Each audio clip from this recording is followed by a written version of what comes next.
குர்பானி கொடுக்க கடமையாக்கப்பட்டவருடைய வயது என்ன என்று கேட்குறீங்க. கேள்வி எண் 2381. இத்தனை வயதை ஒருவர் அடைந்து விட்டால் அவர் கட்டாயமாக குர்பானி கொடுக்கணும் என்று திருக்குரானிலோ நபிமொழிகளிலோ எங்குமே கூறப்படலை.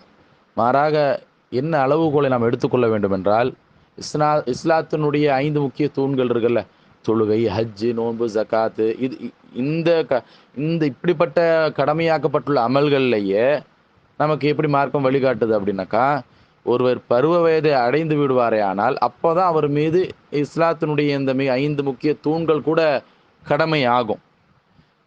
அதற்கு முன்பு வரை ஒரு குழந்தையா இருப்பார், சிறுவர் சிறுமியாக இருப்பாங்க. அதனால் அவர்கள் மீது என்ன செய்யாது, அந்த 5 முக்கிய கடமைகள் கூட அவர்கள் மீது இஸ்லாம் சுமத்தலை. பருவ வயது தான் அளவுகோல். அதே அளவுகோல் தான் இந்த குர்பானிக்கும். வயது அளவில் நீங்கள் கேட்பீர்களே ஆனால், பருவ வயதை ஒருவர் அடைவாரே ஆனால் அப்போ தான் அவர் மீது என்ன செய்யுது, அவர் குர்பானி கொடுக்கணும் அப்படிங்கிற கடமைங்கிறது அவர் மீது ஏற்படும். வயது மட்டும் ஒரே கிரைட்டீரியா கிடையாது.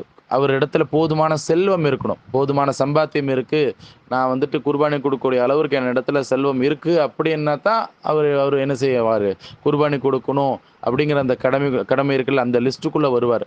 அவர் இடத்துல போதுமான செல்வம் இல்லை அப்படின்னாக்கா அவருக்கு வந்துட்டு குர்பானி அவர் மேலே கடமை கிடையாது. உதாரணமாக எடுத்துக்கோங்களேன், +1 +2 அப்படிங்கும்பொழுது பருவ வயதை அடைஞ்சிடுறாங்க. ஆணாக இருந்தாலும் சரி, பெண்ணாக இருந்தாலும் சரி. ஆனால் அவங்க இடத்துல காசு பணம் இருக்குமா?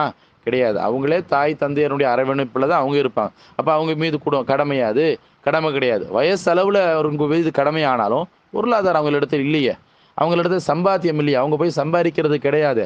அப்போ அவங்க மீது என்ன இல்லைன்னா கடமை கிடையாது. எனவே வயது மட்டும் ஒரே விஷயம் கிடையாது. அவரிடத்துல குர்பானி கொடுக்கக்கூடிய அளவிற்கான செல்வம் அவரிடத்துல இருக்கணும்.